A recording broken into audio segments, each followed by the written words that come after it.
Samantala, kinumpirma naman ng Department of Interior and Local Government o DILG na nailipat na ang nasa halos 60,000 informal settlers na nakatira sa Manila Bay.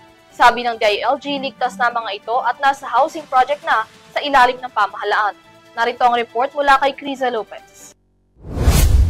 Sa ilalim ng Manila Bay Clean-up Rehabilitation and Preservation Program ng Department of Interior and Local Government o DILG, mahigit sa 57,000 na informal settlers families na ang nailipat sa isang ligtas na lugar bilang pagsunod sa utos ni Pangulong Ferdinand Marcos Jr. na paigtingin ang pagkilos para tugunan ang lumalalang pagbaha sa Pilipinas. Binigyang diin ng DILG na mahalaga ang estratehiyang ito para protektahan ang buhay, pamumuhay at ari-arian lalo na sa bahagi ng Manila Bay watershed. Ayon sa pahayag ng DILG, dating naninirahan ang 57,134 na informal settler families sa tabi ng daluyan ng tubig at mga lugar na easement na may malaking panganib tuwing bumabagyo at may habagat.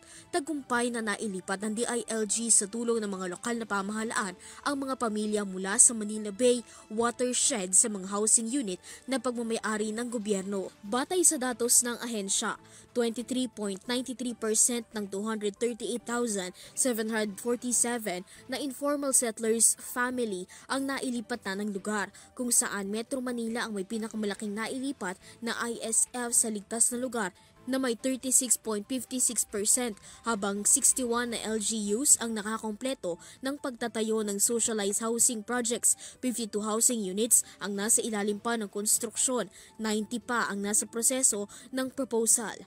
Para sa EuroTV News, Criza Lopez, sumasaludo sa bawat Pilipino.